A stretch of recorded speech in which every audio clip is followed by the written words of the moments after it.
ఆధ్యాత్మికంగా మనం ఎదగడానికి సహాయపడుతూ ఉండేవన్నమాట. హ్మ్. అందువల్ల ఇప్పటికి కూడా ఇస్కాన్ టెంపుల్స్‌లో ఒక షెడ్యూల్ ఎలాగా ఉంటుంది అంటే 4-6 4:30కి మంగళారతి పొద్దున్నే 4:30కి మంగళారతి చేసిన తర్వాత, మంగళారతి దర్శనం అయిపోయిన తర్వాత 2½ అవర్స్ 2 అవర్స్ చాంటింగ్‌కి ఆహ్, అలాగే భగవంతుడికి అలంకరణ చేయడానికి టెంపుల్ క్లోజ్ చేస్తారు. అంటే డీటీస్‌ని క్లోజ్ చేస్తారు. ఆ 2 అవర్స్ అక్కడ డివోటీస్ కూర్చొని ఉన్నవాళ్ళు చాంటింగ్ చేసిన తర్వాత, శృంగార ఆరతి చేసే టైంకి హ్మ్. భగవంతుడికి అలంకరణ అయిపోయిన తర్వాత 7:30కి ఆరతి చేసిన వెంటనే భాగవత కథ జరుగుతుంది ప్రతిరోజు. ప్రతిరోజు ఏ టెంపుల్‌కి వెళ్ళినా కానీ మార్నింగ్ ప్రోగ్రామ్ ఇలాగే ఉంటుంది. మార్నింగ్ టైమ్స్‌లో భాగవతం. ఒక్కళ్ళు ఉండనివ్వండి, ఇద్దరు ఉండనివ్వండి, 10 మంది ఉండనివ్వండి, ఎక్కువ మంది ఉండనివ్వండి, భాగవత కథ అక్కడ నిత్యం జరుగుతూ ఉంటుంది. సో, వాళ్ళు శ్లోక బై శ్లోక ఒక రోజుకి ఒక శ్లోకానే చెప్తారు.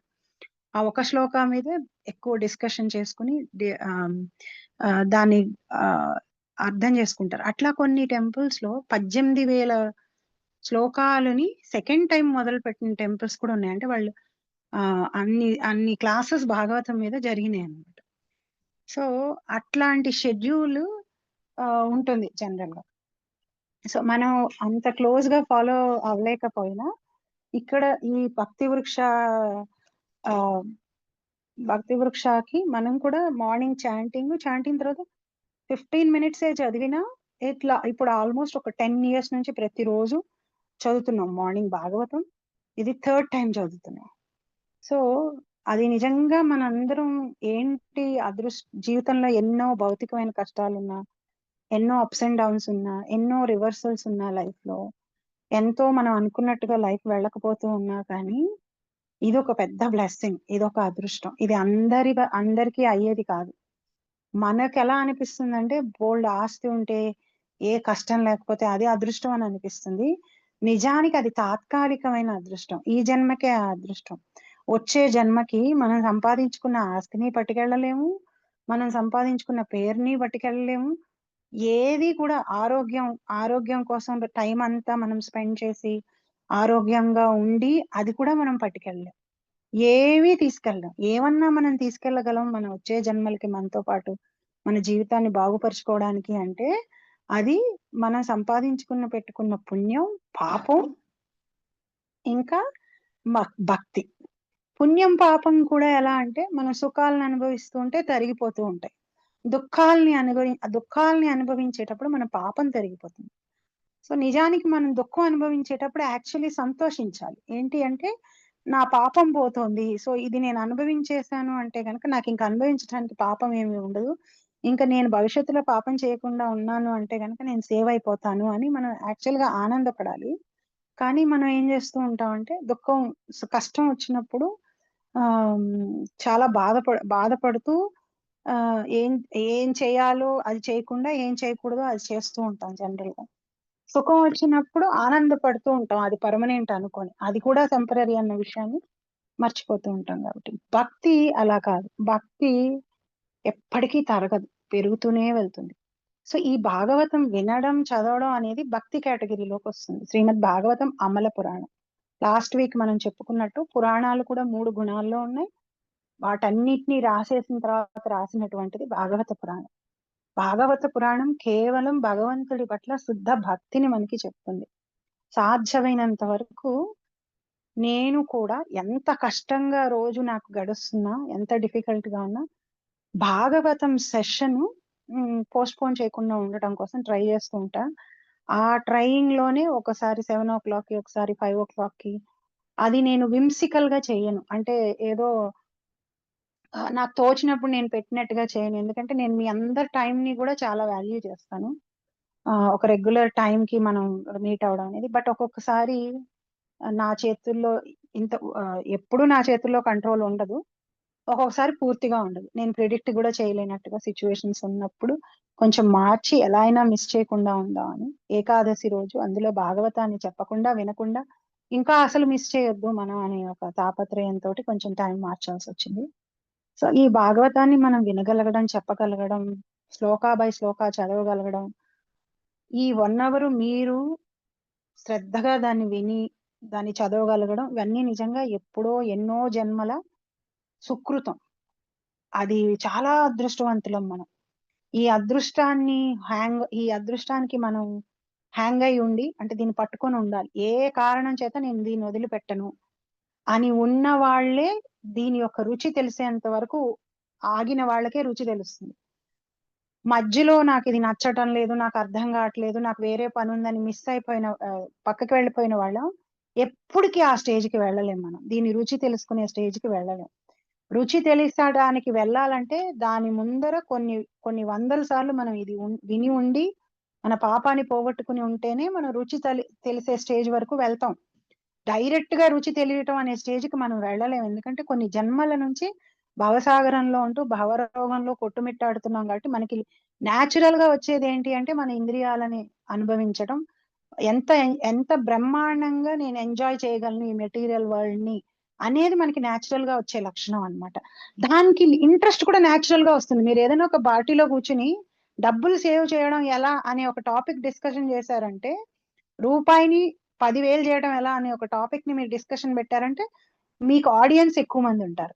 అట్లా కాకుండా భక్తిని పెంపొందించుకోవడం ఎలా అంటే మీకు ఆడియన్స్ ఎవరు ఉండరు. సో, మనకి నేచురల్‌గా వచ్చేదేంటి అంటే భా భౌతికమైన కోరికల్ని తీర్చుకోవడం, భౌతికమైన విషయాల పట్ల ఆకర్షణ మనకి నేచురల్‌గా వచ్చేది. బట్ నేచురల్‌గా వస్తున్నంత మాత్రాన అది మనకి మేలు చేసేది కాదు. మనం ఆ కండిషన్ స్టేట్‌లో ఉండడం వల్ల అది మనకి నేచురల్‌గా వస్తోంది అంతే. దాని నుంచి మనం బయటపడడానికి ఈ మానవ జన్మని మనం వాడుకోవాలి. దానికి మనందరం చేస్తున్నటువంటి ఈ భాగవత కథ శ్రవణం అనేది చాలా చాలా ఇంపార్టెంట్. అండ్ మీ అందరూ ఇంత శ్రద్ధగా రెగ్యులర్‌గా రాగలగడం, వినగలగడం, పార్టిసిపేట్ చేయగలగడం అనేది మన అదృష్టం. సో, 7th చాప్టర్‌లోకి మనం వెళ్తున్నాం. ఎంత త్వరగా వీలైతే అంత త్వరగా ఈ 7th చాప్టర్‌లోని అవతారాలన్నీ ఇవాళ మనం చెప్పుకోగలమేమో ప్రయత్నం చేద్దాం. ఇవన్నీ మనకి తెలిసిన అవతారాలే. భగవంతుడి అవతారాలని 6 భాగాలుగా విభజించొచ్చు అని మనం లాస్ట్ సెషన్‌లో విన్నాం. పురుష అవతారాలు, లీల అవతారాలు, యుగ అవతారాలు, మన్వంత అవతారాలు, శక్తి ఆవేశ అవతారాలు, గుణ అవతారాలు. పురుష అవతారాలు 3, కారణోదక సాయి విష్ణు, క్షీరోదక సాయి విష్ణు, గర్భోదక సాయి విష్ణు. ఈ ముగ్గురి వల్ల భౌతిక ప్రపంచం, ప్రతి విశ్వము కూడా సృష్టి జరిగి పోషించి లయం అవుతోంది. ప్రతి జీవుడు వెళ్ళేటువంటి శరీరంలో ఆ జీవి ఆ శరీరాన్ని ఉపయోగించుకోగలుగుతున్నాడు అంటే దానికి కారణం క్షీరోదక సాయి విష్ణువు పరమాత్మ రూపంలో ప్రతి శరీరంలో, ప్రతి జీవితో పాటు ప్రతి అణువులో ఉండటమే. కదలని వస్తువులలో కూడా పరమాత్మ ఉంటాడు. కదిలే వస్తువులలో ఆత్మ, పరమాత్మ ఉంటాయి. కదలని వస్తువుల్లో పరమాత్మ ఉంటాడు. పరమాత్మ లేనిది ఈ సృష్టిలో ఏదీ లేదు. గర్భోదక సాయి విష్ణు ప్రతి విశ్వము కూడా 3 వంతులు నీళ్లతోటే నిండి ఉంటుంది. అది గర్భ సముద్రం. ఆ సముద్రంలో ఉండి ఆయన ఆయన నాభి నుంచి వచ్చినటువంటి కమలం మీద బ్రహ్మదేవుడు ఉంటాడు. 14 లోకాలుంటాయి. ప్రతి విశ్వము యాక్టివేట్ అవ్వడానికి ఫంక్షన్ అవ్వడానికి గర్భోదక సాయి విష్ణువు కారణం.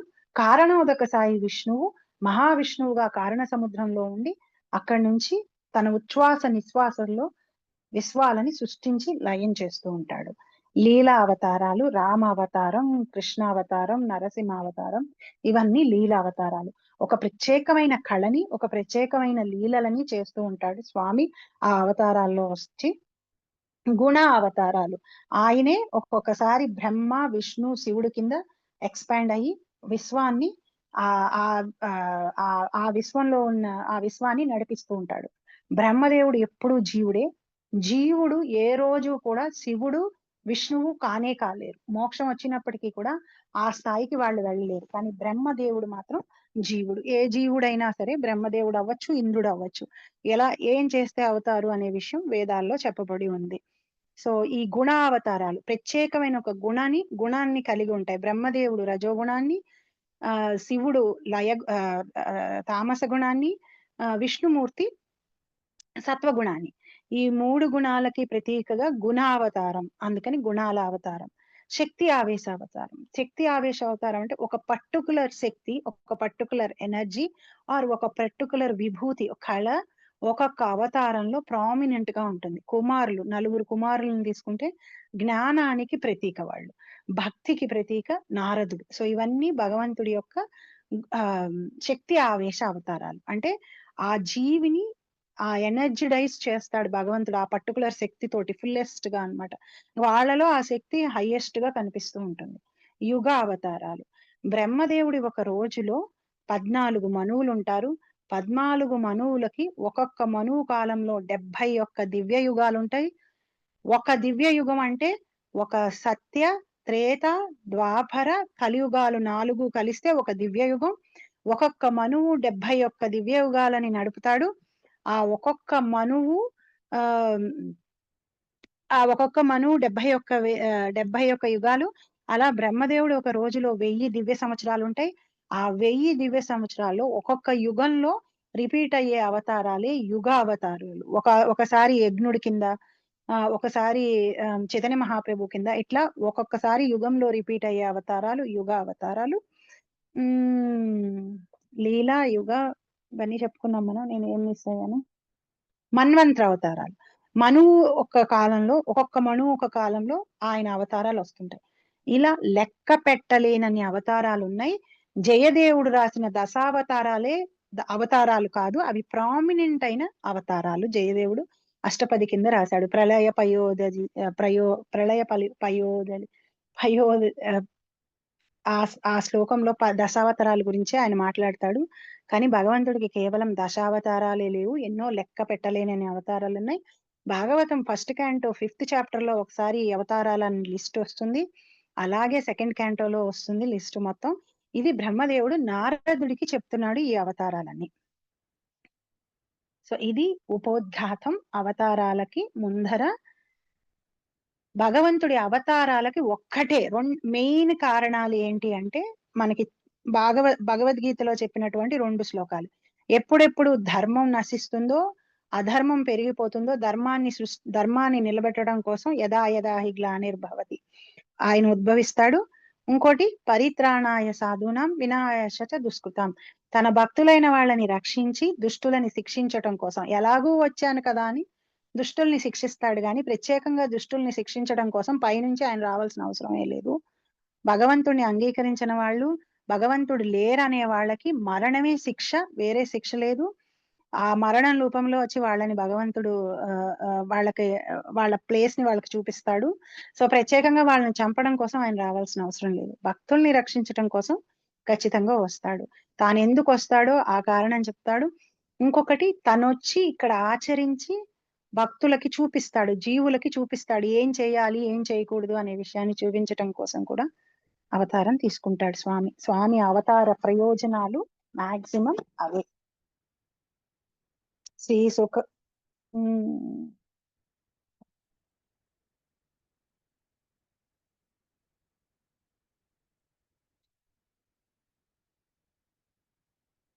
బ్రహ్మోవాచ యత్రోద్యత క్షితితలోద్ధారణాయ బిభర్త క్రౌధీం తనుం సకలయజ్ఞమయీం అనంతః అంతర్మహార్ణవ ఉపాగతమాదిదైత్యం తం దంష్ట్రాయ ద్రీం ఇవ వజ్రధరో దధారా. బ్రహ్మోవాచ యత్రోద్యతక్షితితలోద్ధరణాయ బిభ్రత్ క్రౌడీం తనుం సకలయజ్ఞమయీమనంతః అంతర్మహార్ణవ ఉపాగతమాదిదైత్యం తం దంష్ట్రయాద్రిమివ వజ్రధరో దదార. బ్రహ్మదేవుడు ఇట్లు పలికెను. గర్భోదకముగా పిలువబడు విశ్వపు మహాసముద్రమున మునిగినటువంటి భూతలమును ఉద్ధరించుటకు అనంత శక్తి సంపన్నుడగు భగవానుడు లీలగా వరాహ రూపమును ధరించినప్పుడు తొలి దానవుడు హిరణ్యాక్షుడు ప్రత్యక్షమయ్యను. భగవానుడు తన దంతములతో అతనిని చీల్చివేసెను. హరే కృష్ణ. హిరణ్యాక్షుడు మొదటి దానవుడు. హిరణ్యాక్షుడిలో హిరణ్యకశిపుడిని నరసింహస్వామి చంపితే హిరణ్యాక్షుడిని వరాహావతారం చంపుతాడు. సో భగవంతుడు సృష్టిని ఎంత అందంగా చేశాడంటే, భూమి నీళ్లలో తేలుతూ ఉంటుంది. ఆ నీళ్ళల్లో తేలే శక్తి భూమికి ఉంటుందన్నమాట. సో ఎప్పుడైతే ఈ దానవుడు హిరణ్యాక్షుడు ఆ శక్తిని భూమికి క్షీణింపజేసినప్పుడు ఆవిడ మునిగిపోతూ ఉంటే గనక మునిగిపోతూ ఉంటుంది. ఆవిడిని పైకి లేపి మళ్ళీ ఆవిడ తేలేటట్టుగా చేసి తన చేతులతో ఫస్ట్ హిరణ్యాక్షుడిని చంపుతాడు. తర్వాత దంతంతోటి చీల్చి చంపేస్తాడు వరాహస్వామి రూపంలో. సో ఇక్కడ వరాహ అవతారం వరాహ అవతారం తోటి బ్రహ్మదేవుడు ఆ చెప్తున్నాడు. అన్ని యజ్ఞాలకి వరాహ అవతారాన్ని ప్రతీక కింద చెప్తారు. తల్లి భూదేవిని ఎత్తి లిఫ్ట్ చేసి పెట్టారు కాబట్టి విష్ణుమూర్తి యొక్క భార్య భూదేవి ఆ ఆ అనే అనే రిఫరెన్స్ కూడా ఇక్కడికి మనకి వస్తుంది. అలాగే ఈ శ్లోకంలో చెప్పినట్టు తన దంతంతో హిరణ్యాక్షుని ఆ పొడిచి చంపాడు. ఈ ఇద్దరు దానవులు స్పెసిఫిక్ పూజలు చేసి తపస్సులు చేసి కొన్ని వరాలను పొంది ఉంటారు కాబట్టి వీళ్ళని ఒక రూపంలోనే ఒక విధంగానే చంపేటట్టుగా భగవంతుడు ప్లాన్ చేసుకుంటాడు. అలాగ కాకుండా ప్రతి ఆ జంతు శరీరాల్లో కూడా ఆయన తన అవతారాన్ని తీసుకుని ఆయన అవతారం తీసుకున్న ఇప్పుడు చేపగా వరాహం అంటే పందిగా ఆయన కనిపించినంత మాత్రాన ఆయన అలా అని కాదు. ఎక్కడైనా భగవంతుడే అని అవతారం తీసుకున్నప్పుడు ఒక ప్రత్యేకమైన కారణానికి అవతారం తీసుకుంటాడు. తీసుకున్న అవతారంలో ఎవ్వరూ చేయలేనటువంటి పని, అది ఎవరు ఇమిటేట్ చేసి రిపీట్ చేయలేనటువంటి పనులను ఆయన చేసి ఆయన భగవంతుడు అనే విషయాన్ని నిరూపించుకుంటూ ఉంటాడు. ఎవ్వరూ కూడా ఈ రోజు వరకు భగవంతుడు కాకుండా ఈక్వల్ గా భగవంతుడితో సమానంగా సూపర్ న్యాచురల్ థింగ్స్ చేసిన వాళ్ళు ఉన్నారు అని మనకి కనిపించదు. కేవలం భగవంతుడే చేస్తాడు. మనం ఏం చేస్తామంటే భగవంతుడిని గుర్తించటంలో ఆ విషయాన్ని పక్కన పెట్టేసి నార్మల్ గా ఆయన మనుషుల్లో ఒకళ్ళలాగా కనిపించడం కోసం చేసిన పనుల్ని రిఫర్ చేస్తూ మనం ఏమంటామంటే మనం ఒకడే అంటాం. ఆయన చేసిన సూపర్ న్యాచురల్ పనులన్నిటినీ పక్కన పెట్టేస్తాం. అవన్నీ కల్పితాలు అంటాం. ఆయన నార్మల్ గా మనకు అర్థమయ్యి మనకి మన అందుబాటులో ఉన్న పనులన్నిటినీ మనం కోట్ చేస్తూ మనం ఏమంటామంటే భగవంతుడు నేను ఒకటే అంటాం. కానీ భగవంతుడు అవే చేయలేదు, సూపర్ న్యాచురల్ పనులు చాలా చేశాడు. సో భగవంతుడి అవతారానికి ఎప్పుడూ కూడా ఒక ప్రత్యేకత ఉంటుంది. ఒక పర్పస్ కోసం వస్తాడు. వచ్చినప్పుడు ఒక ప్రత్యేకమైన పని చేస్తాడు. మనకి స్క్రిప్చర్స్ భగవంతుడి అవతారాలని గుర్తించటం ఎలా కూడా చెప్తున్నాయి. అవన్నీ మనం చదివితే ఎవరు పడితే వాళ్ళు నేను అవతారం అంటే వాళ్ళని నమ్మకుండా మనం ఉంటాం. లేని పక్షంలో ఎవరో ఒకళ్ళని అవతారాలు చేసేసి పూజలు చేసి మన టైము వాళ్ళ టైము అన్ని వేస్ట్ చేసుకుంటూ ఉంటాం. సో వరాహ అవతారం గురించి బ్రహ్మదేవుడు ఇక్కడ నారదుల వారికి చెప్పాడనమాట. తర్వాత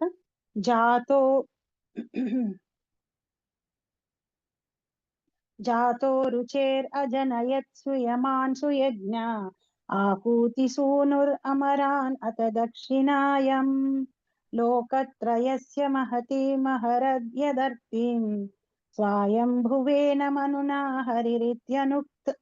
అనూక్త जातो रुचेरजनयत् सुयमान् सुयज्ञा आकूतिषु नुरमरान् हददक्षिणायां लोकत्रयस्य महती महरत् यथार्तिं स्वायम्भुवेन मनुना हरिरित्यनूकः. ప్రజాపతి తన భార్యయగు అకూతి గర్భమున సుయజ్ఞుని పుత్రునిగా బడసెను. పిదప సుయజ్ఞుడు తన భార్యయగు దక్షిణ గర్భమున సుయమాది దేవతలను పుత్రులుగా బడసెను.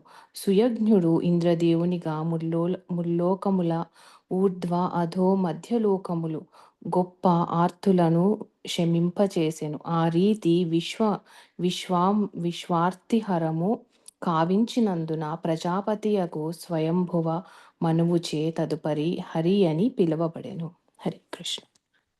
సుయజ్ఞ రుచి ఆకూతి వీళ్ళ యొక్క పుత్రుడి కింద జన్మించి తర్వాత ఇంద్రుడై లోకాల యొక్క బాధల్ని తీసేసి ఆయన హరి అని పిలువబడ్డాడు. అంటే దేవతలందరినీ సుయజ్ఞ కింద సుయామతో మొదలయ్యి అందరి దేవుళ్ళకి తండ్రి అయ్యాడు భగవంతుడు. అంటే ఏ పోస్ట్ కైనా ఆ ఈ పైన ఉండే దేవతల పోస్ట్ కి ఎప్పుడైనా ఎలిజిబుల్ సోల్ గనక, అంటే అర్హత ఉన్న ఆత్మ గనక రాకపోతే భగవంతుడే ఆ రోల్ ప్లే చేస్తాడు. ఎందుకంటే ఈ విశ్వాన్ని రన్ చేసే ఆయన వల్లే ఈ విశ్వం అంతా రన్ అవుతుంది. ఈ జీవులందరికీ అవకాశం ఉంటుంది అవడానికి, ఒక్కొక్కసారి అవనప్పుడు ఆయనే ఆ రోల్ ప్లే చేస్తాడనమాట. సో ఇక్కడ అదే మెన్షన్ చేయబడింది. ఆ సుయజ్ఞ 2వ అవతారం గురించి. అంటే ఇప్పుడు మనం లీలా అవతారాలు, శక్తి ఆవేశ అవతారాలు, మన్వంతర అవతారాలు ఇవన్నీ కూడా మనం చెప్పుకుంటున్నాం. ఇవి ఒక్కొక్కటి ఒక్కొక్క కేటగిరీలోకి వెళ్తాయి అన్నమాట.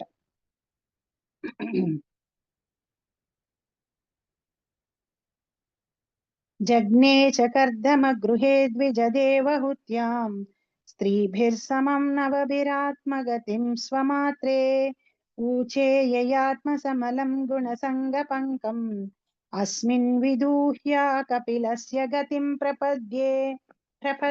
సారీ. పిదప భగవానుడు బ్రాహ్మణుడగు కర్దమ ప్రజాపతి అతని భార్యగు దేవహూతికి తనయుడై ఇతర 9 మంది సోదరీ జనంతో పాటు కపిలావతారంగా ఆవిర్భవించెను. అతడు తన తల్లికి ఆత్మానుభవమును గూర్చి బోధ కావించెను. దానిచే ఆమె జన్మమందే భౌతిక గుణ పంకము నుండి పూర్ణముగా శుద్ధిపడి ముక్తిని సాధించెను. కపిలావతారం 3rd క్యాంటో భాగవతం చదివిన వాళ్ళు ఆల్మోస్ట్ చాలా చాప్టర్స్ కపిల దేవుడి యొక్క టీచింగ్స్ మనకి కనిపిస్తాయి అక్కడ. వండర్ఫుల్ గా అన్నిటి గురించి ఆయన ఆ తల్లికి, తన తల్లి అయినటువంటి దేవహూతికి చెప్తాడు.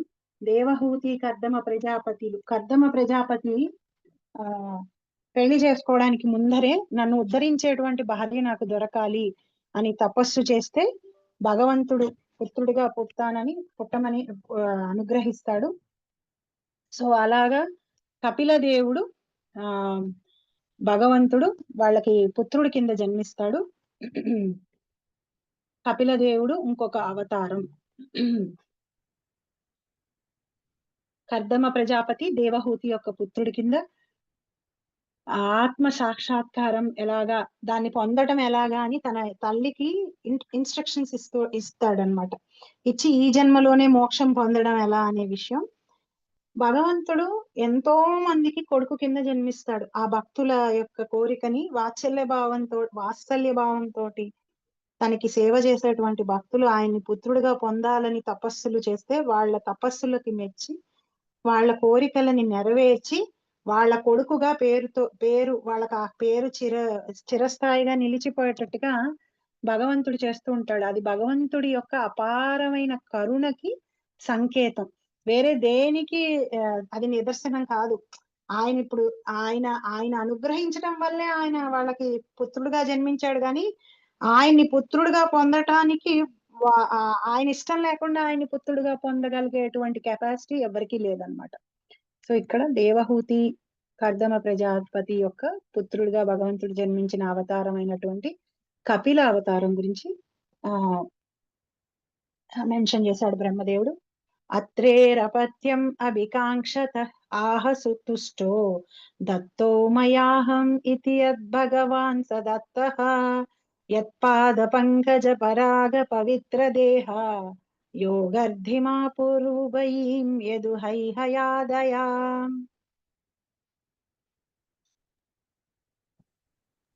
అత్రేరపత్యమభికాంక్షతః తుష్టో దత్తో మయాహమితి యద్భగవాన్ స దత్తః యత్పాదపంకజపరాగపవిత్రదేహ యోగర్ధిమా పురుభీం యదుహైహయాద్యాః. అత్రి మహర్షి సంతానము కొరకై ప్రార్థించగా అతనిచే సంతుష్టుడైన భగవానుడు అత్రితనయుడగు దత్తాత్రేయునిగా అత్రితనయుడగు దత్తుడు అవతరించుటకు వచనము నొసగెను. ఆ భగవానుని చరణ కమలముల కరుణచే పలువురు యదు హైహయాదులు భౌతిక ఆధ్యాత్మిక పదములు రెండింటినీ పొందునంతగా పరమ పవిత్రులైరి. హరే కృష్ణ. భగవంతుడి అన్ని అవతారాలు స్క్రిప్చర్స్ లో మెన్షన్ చేయబడి ఉన్నాయి. పూర్వం వచ్చిన అవతారాలు, భవిష్యత్తులో రాబోయే అవతారాలు. అందులో మెన్షన్ చేయని అవతారాలని అసలు మనం అవతారాల కింద, భగవంతుడి కింద మనం స్వీకరించకూడదు. సో దత్తాత్రేయుల వారి అవతారం బ్రహ్మదేవుడు ఇక్కడ చెప్పాడు. అంతకు ముందు కూడా ఆ వ్యాస మహర్షి అవతారాలను లిస్ట్ చేసేటప్పుడు దత్తాత్రేయుల వారి అవతారాన్ని మెన్షన్ చేస్తాడు. అత్రి అనసూయలకి పుత్రుడి కింద దత్తాత్రేయ తనని తాను దత్తం చేసేసుకున్నాడు, తనని తాను వాళ్ళకి సమర్పించేసుకున్నాడు. కాబట్టి దత్తోమయా తనని తాను వాళ్ళకి సమర్పించుకోవడం వల్ల వాళ్ళు అపత్యం అభికాంక్షత, నాకు పుత్రుడిగా రమ్మని చెప్పి వాళ్ళు కోరుకున్నారు. ఆ కోరిక తీర్చి దత్తాత్రేయ అనే పేరుతోటి భగవంతుడు దత్తుడి కింద వాళ్ళకి జన్మించాడు విష్ణుమూర్తి. ఆయనని సేవ చేసి, ఆయనకి పూజ చేసి భక్తితో ఎంతో మంది యదువంశీయులు, హయహయాలు, యవనులు ఎంతో మంది ఆయనకి పూజ చేసి యోగంలో సిద్ధిని పొంది భగవంతుణ్ణి పొంది మోక్షం పొందిన వాళ్ళు ఉన్నారు. యోగరిద్ధిం అపురుభయాం యదు హైహయాదయ. ముఖ్యంగా యదు వంశంలో కొంతమంది హైహయాదులు ఆయనకి పూజ చేసి, ఆయన పాదాలని పట్టుకొని వాటికి సేవ చేసి కామ క్రోధ మదమాశ్చర్యాలనే వాటిని కడిగించేసుకొని శుద్ధి అయి మోక్షాన్ని పొందారు అని ఇక్కడ బ్రహ్మదేవులు వారు నారదుడికి చెప్తున్నాడు అన్నమాట. తప్తం తపో వివిధ లోకస్సి సృక్షయా మే ఆధౌ సనాత్తవ తపసశ్చ చతుస్సనోభూత్ ప్రాకల్ప సంప్లవత్ వినష్టమిహాత్మతత్వం సమ్యక్ జగాదమునయో యదచక్షతాత్మం.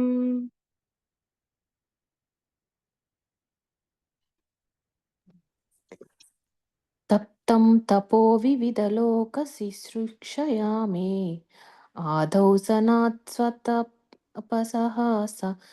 సచతుస్సనోభూత్ ప్రకల్ప సంప్లవ వినష్టమిహాత్మతత్వం సమ్యక్ జగాద మునయో యదచక్షతాత్మాన్.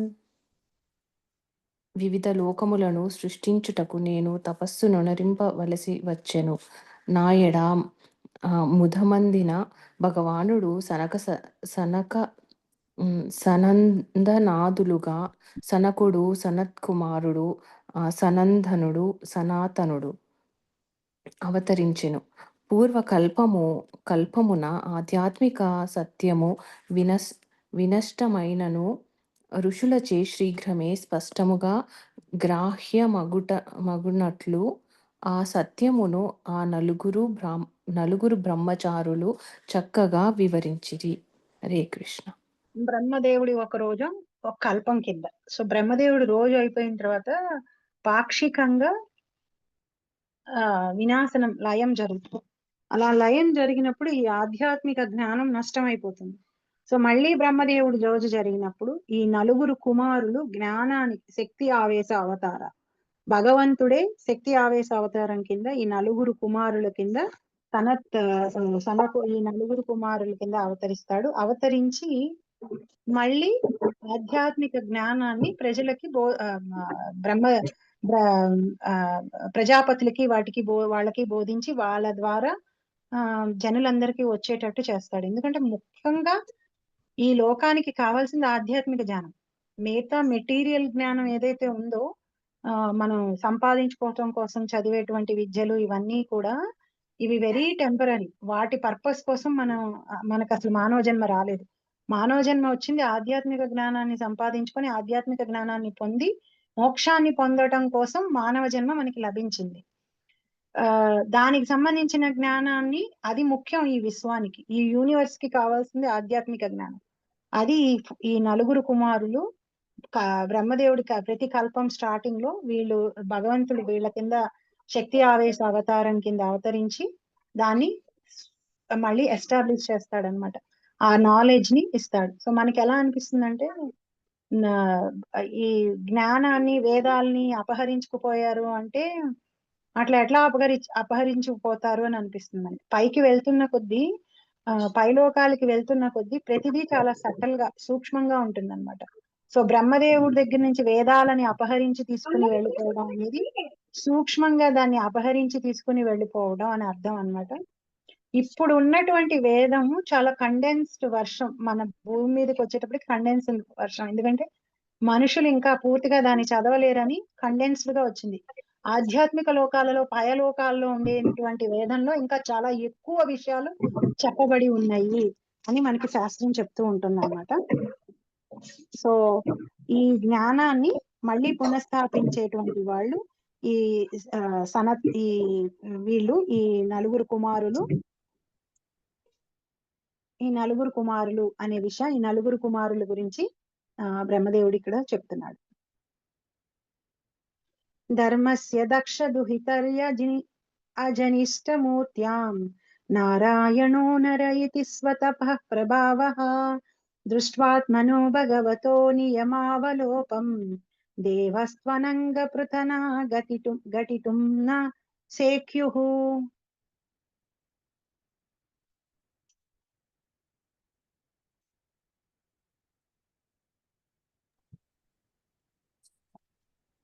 తన స్వీయ తపోవిధమును ప్రదర్శించుటకై అతడు ధర్ముని భార్యను దక్షుని తనయును అగు మూర్తి గర్భమున నరనారాయణులు అను కవలులుగా అవతరించెను. మన్మధుని సఖీ జనమగు దేవలోక సౌందర్యవతులు వారి వ్రతములను భంగపరుప వెడలినను తమ వంటి పెక్కు సౌందర్యవతులు ఆ దేవదేవుని నుండి బయల్వెడుటను గాంచుటచే తమ కార్యము విఫలులయ్యిరి. కామాన్ దహంతి కృతినో నను రోష దృష్ట్యా రోషాం దహంతు ఉతతేన దహయంత అసహ్యం. నరనారాయణుడు కింద భగవంతుడు మూర్తి, దక్షుడు యొక్క 60 మంది కూతుర్లలో మూర్తి ఒక ఆవిడకి ధర్మము మూర్తికి నారాయణుడు నరుడు కింద అవతారం తీసుకున్నాడు. తపస్సుకి ప్రతీకగా, తపస్సు ఎక్స్ట్రాడినరీగా పవర్స్ తోటి తపస్సుకి ప్రతీకగా నరనారాయణుని చెప్పుకుంటాం అనమాట. వాళ్ళ తపస్సు ఎంత గొప్పదంటే వాళ్ళ తపస్సుని చెడగొట్టడం కోసం ఇంద్రుడు అప్సరసలను పంపించినా వాళ్ళ దగ్గర నుంచే ఎంతో మంది అప్సరసలు పుట్టడం చూసి వాళ్ళు ఆశ్చర్యపోయి పక్కకు వెళ్ళిపోతారు. వీళ్ళ తపస్సుని మనం బ్రేక్ చేయలేము అంటే మన్మధుడు కూడా ఏమీ చేయలేకపోతాడు, వాళ్ళ తపస్సుని బ్రేక్ చేయలేకపోతాడు. అదర్వైజ్ మన్మధుడు చాలా సక్సెస్ఫుల్ గా ఉంటాడు మిగతా వాళ్ళ తపస్సుని బ్రేక్ చేయడంలో. విశ్వామిత్రుడు ఇంకా ఇట్లా చాలా మంది ఋషులు తపస్సుని బ్రేక్ చేసి వాళ్ళ కోపానికి వాళ్ళ శాపానికి గురి అవుతూ ఉంటాడు. కానీ వీళ్ళ విషయంలో వీళ్ళ తపస్సుని, నరనారాయణుల తపస్సుని బ్రేక్ చేయలేకపోయాడు అనమాట. ఎందుకంటే వీళ్ళు గొప్ప ఎక్స్ట్రాడినరీ పవర్స్ తో ఉన్నటువంటి తపస్సు చేసేటువంటి వాళ్ళు. పైగా భగవంతుడి పాదాలని మనసులో సుస్థాపితం చేసుకున్న నారాయణ నరో ఇది స్వతప ప్రభావ దృష్వాత్మనో భగవతో నియమావలోపం దేవ్యస్వనంగ పృథన ఘటితున్న సేకు. ఆయన పాదాలని పట్టుకుని ఉన్నారు కాబట్టి వీళ్ళని ఏమీ చేయలేకపోయాడు కాముడు అనే విషయాన్ని ఇక్కడ బ్రహ్మదేవుడు తర్వాత శ్లోకంతో పూర్చి చెప్తాడనమాట. ఈ అవతారం గురించి ఇవి 2 శ్లోకాలు. నేను నెక్స్ట్ శ్లోకం కూడా చదివాను ఇక్కడ. కామాం దహంతి కృతినో నను రోష దృష్ట్యా రోషం దహంతు ముతతేన దహ్యంత సహ్యం సోయం యద్ అంతరం అలం ప్రవిశం బిభేతి కామః కథం ను పునర్ అస్య మనశ్రయేతి. శివుని వంటి మహనీయులను తమ రోషపూరిత చూడ్కుల ద్వారా కాముని జయించి దహింపజేయగలిగినను తమ క్రోధ ప్రభావము నుండి మాత్రము తప్పించుకొనజాలరు. వీటన్నిటికి పరుడైనట్టి భగవానుని హృదయమునందు అట్టి క్రోధము ఎన్నడునూ ప్రవేశింపజాలదు. అట్టి ఎడ అతని మనసు నందు కామమెట్లు చోటు చేసుకొనగలదు. రుద్రుడు మన్మధుడిని కాల్చివేస్తాడు ఆయన బాణం వేసినప్పుడు. అమ్మవారు ఆయన్ని పొందాలనుకున్నప్పుడు రుద్రుడు బాణం వేసినప్పుడు మన్మథ బాణం వేసినప్పుడు కోపంతో రుద్రుడు కాల్చివేసేస్తాడు. కోపం వచ్చేస్తుంది ఆయనకి. అంటే కామానికి లొంగడు కానీ కోపాన్ని వసించలేకపోతాడు. కోపానికి లొంగి ఆ కోపంతో మన్మధుడిని కాల్చేస్తాడు. రోషం దహంతం ఉతతేన దహ్యం అసహ్యం. అలాంటి కోపం భగవంతుడు దరి చేరడానికి కూడా భయపడుతుందిట. అలాంటిది ఆయన పాదాలని ఆయన్ని పట్టుకున్న భక్తుడిని ఏ విధంగా అది దరి చేరగలదు అనే ప్రశ్న ఇక్కడ బ్రహ్మదేవుడు అంటున్నాడంటే, కోపాన్ని జయించాలంటే కూడా మనకి భగవంతుడి పాదపద్మాలను పట్టుకొని ఆయన జపం మనం కనుక చేసుకున్నాము అంటే మన కోపమే మనల్ని దహించి వేయకుండా రక్షిస్తుంది. చాలా మటుకు మనం ఏమనుకుంటాం అంటే కోపం ఎదుటి వాళ్ళలో ఉన్న చెడుని హైలైట్ చేస్తుంది, లేకపోతే ఎదుటి వాళ్ళకి నేర్పించడం కోసం పనికొస్తుంది, లేకపోతే ఎదుటి వాళ్ళు చేసిన తప్పుని వాళ్ళకి ఎత్తి చూపించి వాళ్ళని కరెక్ట్ చేయడానికి పనికొస్తుందని రకరకాల కారణాలు మన కోపానికి జస్టిఫికేషన్ గా మనం చెప్పుకుంటాం. బట్ కోపం ఎలాంటిదంటే నిప్పు ముద్దని, మంచు ముద్దలాగా నిప్పు ముద్దని మన చేతుల్లో మనం పట్టుకుని మోస్తున్నట్టు. అంటే అది మన చేతిని ఫస్ట్ కాల్చేస్తుంది. మనం దాన్ని వేరే వాళ్ళ మీదకి వేసి వాళ్ళని కాల్చేయడం కంటే కూడా ఫస్ట్ అది మనల్ని కాలుస్తుంది. సో తన కోపమే తనకి శత్రువు అని ఒక వేమన సామెత అని చెప్తారు. అలాగే మన కోపం మనకే శత్రువు. మిగతా ఎవరికి ఏం చేసినా చేయకపోయినా మనం అలాంటి ఏదో ఒక రెస్పాన్సిబిలిటీని షోల్డర్స్ మీద వేసుకొని తెలియకుండా ఒక జోన్ లో మనమే హైపర్ గా అవుతూ ఉంటాం. ఏంటంటే ఇప్పుడు నాకు ఒక 10 విషయాలు తెలిసినాయి కాబట్టి ఈ 10 విషయాలు తెలియని వాళ్ళ దగ్గర వాళ్ళకి నేను చెప్పి వాళ్ళని ఉద్ధరించేసేయాలి, వాళ్ళకి నేర్పించేసేయాలి అని వాళ్ళు అవి చేయకపోతే మనకి కోపం రావడం, మనం అనుకున్నట్టు పనులు జరగకపోతే మనకి కోపం రావడం, ఇవన్నీ మనం చేస్తూ ఉంటాం. కోపాన్ని జయించగలగడం అనేది కేవలం భగవంతుని భక్తులకి చాలా ఈజీగా అయిపోతుంది. ఎందుకంటే కోపం ఆయన దగ్గరికే వెళ్ళదు కాబట్టి ఆయన ఆశ్రయించి ఉన్న భక్తుల జోలికి వెళ్ళనే వెళ్ళదు అని చెప్పి ఇక్కడ బ్రహ్మదేవుడు చెప్తున్నాడు అనమాట. విద సపత్న్యా ఉదితా పత్రిభిరంతిరాజ్ఞో బాలోపి సన్ ఉపగతస్తపసే వనాని తస్మా అదాద్రువ గతిం గృహ్ణతే ప్రసన్నో దివ్యాస్తు వంతి మునయో యదుపర్యదస్తాత్. రాజు యొక్క సపత్నిచే అతని సమక్షమునందే తీవ్ర పదజాలముతో అవమానితుడైన ధ్రువుడు బాలుడయ్యును వనమునందు తీవ్ర తపమును ఆచరించెను. అతనిని ప్రార్థనచే సంతుష్టుడైన భగవానుడు ఊర్ధ్వ అధోలోకమునందలి మహామునులచే అర్చింపబడు ధ్రువలోకమును అతనికి ఒసగెను. హరే కృష్ణ. ధ్రువుడికి ధ్రువలోకాన్ని ఇచ్చినటువంటి వాడు కృష్ణి గర్భుడు. ఆ అవతారం సవతి తల్లి యొక్క మాటల చేత హింసించబడినటువంటి ధ్రువుడు తపస్సుకి మెచ్చి ఆయనకి అందరికంటే గొప్ప లోకాన్ని వరంగా ఇచ్చినటువంటి వాడు.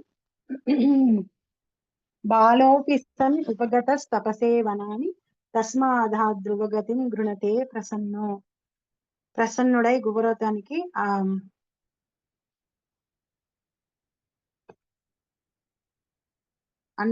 అందరికంటే ఉన్నతమైన లోకాన్ని, ఉన్నతమైన పదవిని ప్రసాదించినటువంటి కృష్ణి గర్భ అవతారం గురించి ఇక్కడ చెప్తున్నాడు. యద్వేనం ఉత్పతగతం ద్విజవాక్య వజ్ర నిష్క్లుష్ట పౌరుష భగం నిరయే పతంతం త్రాత్వార్తిథో జగతి పుత్ర పదం చలేభే దుగ్ధా వసూని వసుదా సకలాని ఏనా.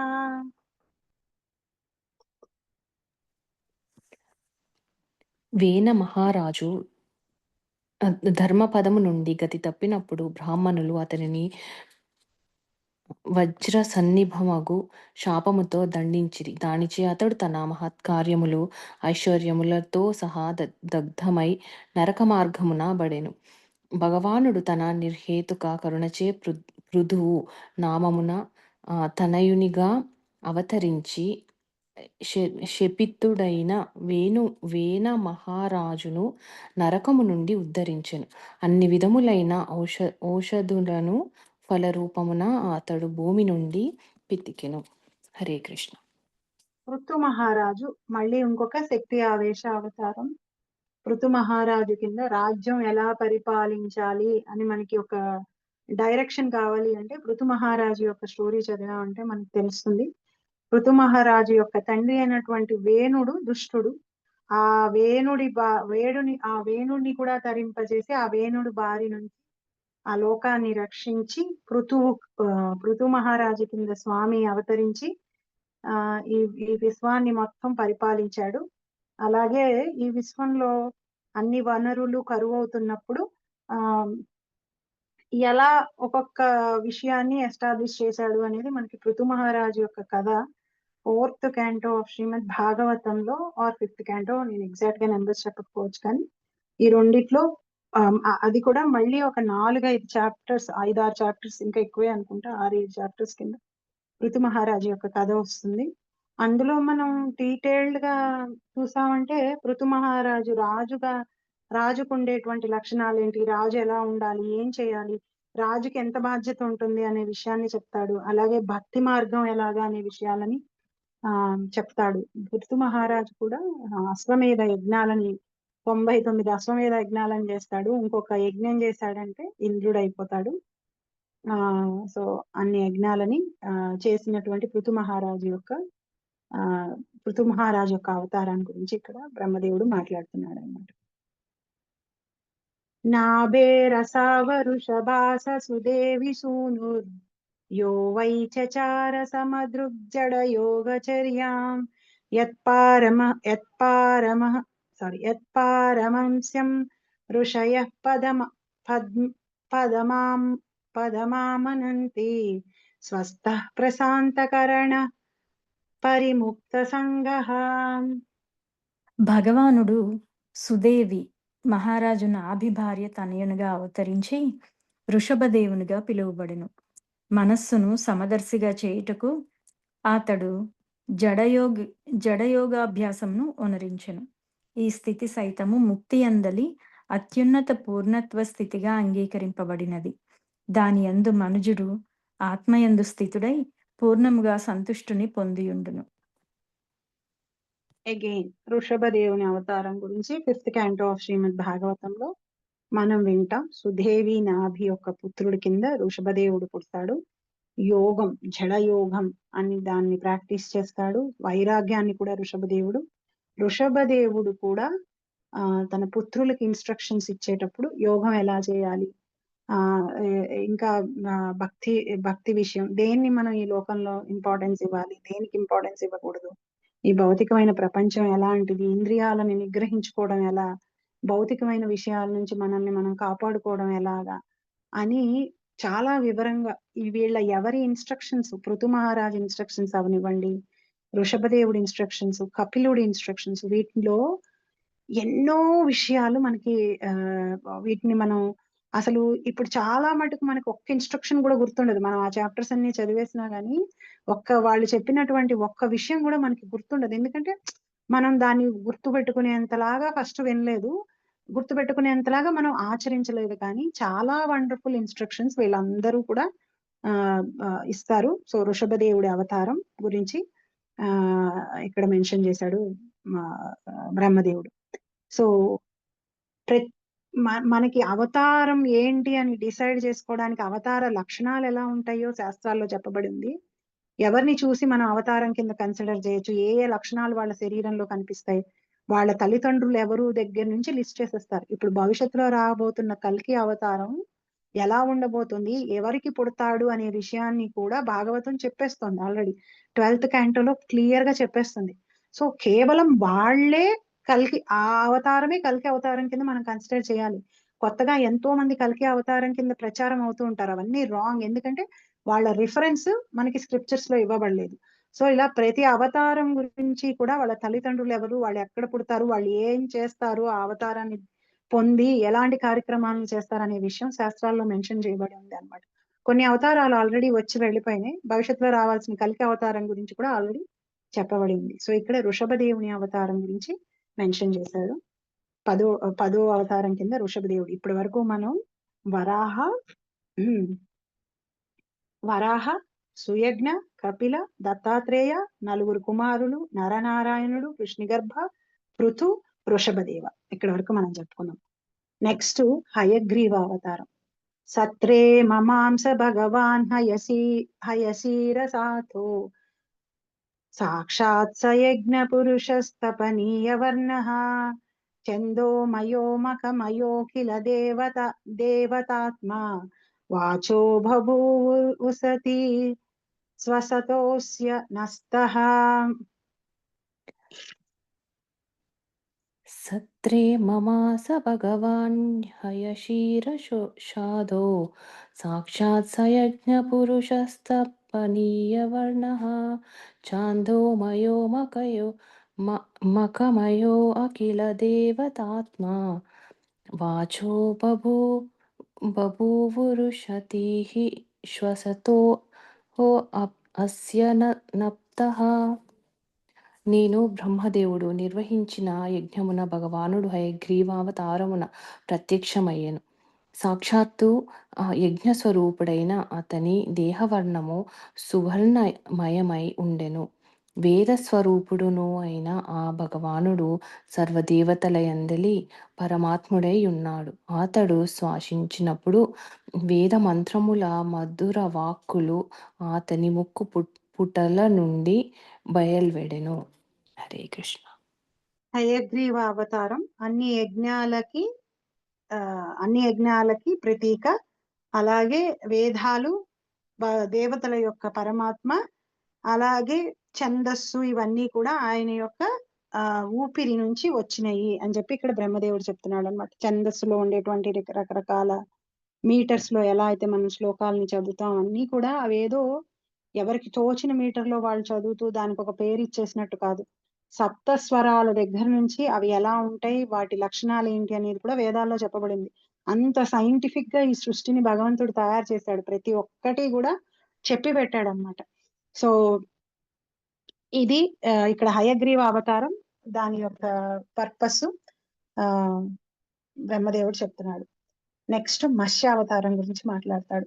మత్స్యో యుగాంత సమయే మనునోపలబ్ధః క్షోణీమయో నిఖిల జీవనికాయకేతః విశ్రంసితాం ఉరుభయే సలిలే ముకాం మే ఆధాయ తత్ర విజహార వేద మార్గాన్.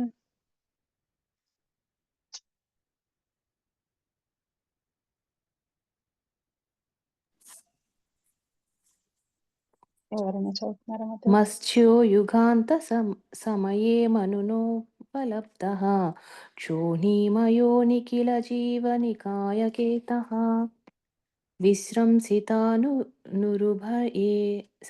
సలిలే ముఖాన్మే ఆదాయ తత్ర విజహార హవేద మార్గాన్. వైవస్వత మనువు కానున్న సత్యవ్రత నామధేయుడు యుగాంతమున భగవానుడు మత్స్యావతారమున భూలోక పర్యంతపు సకల జీవులకు ఆశ్రయమగునట్లుగా గాంచును. యుగాంతమున అపారజల రాశిని గాంచి భీతిచే నా ముఖము నుండి వేదములు బయటపడగా భగవానుడు ఆ విశాల జలములందు ఆనందించుచు వేదములను పరిరక్షించును. హరే కృష్ణ.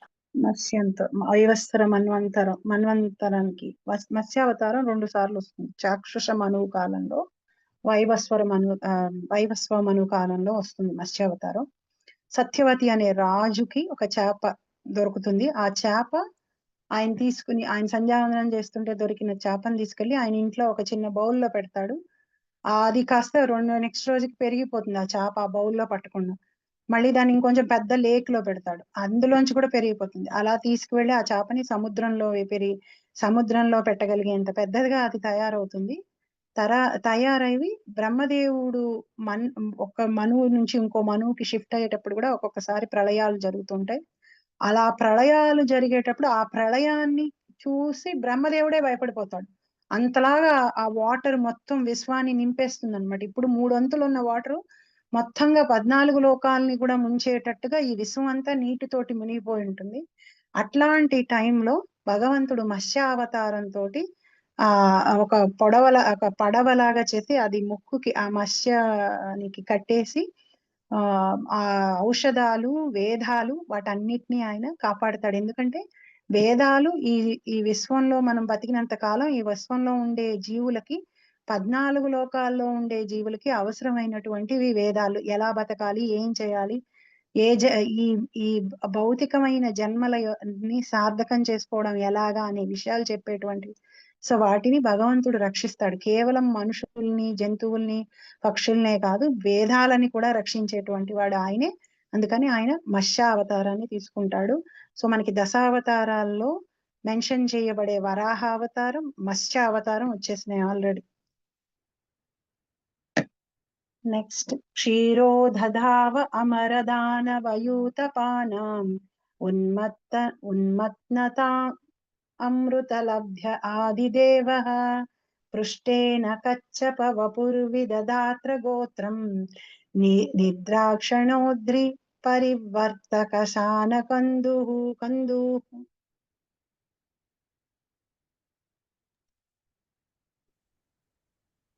కవ్వముగా పనిచేయుచున్న గోహెడ్ మాతాజీ. కవ్వముగా పనిచేయుచున్న మందర పర్వతమునకు ఆశ్రయముగుట కొరకు ఆదిదేవుడు కూర్మావతారమును దాల్చెను. అమృతమును గ్రహించు నిమిత్తమై దేవదానవులిరువురును క్షీరసాగరమును మందర పర్వతముతో చిదికిరి.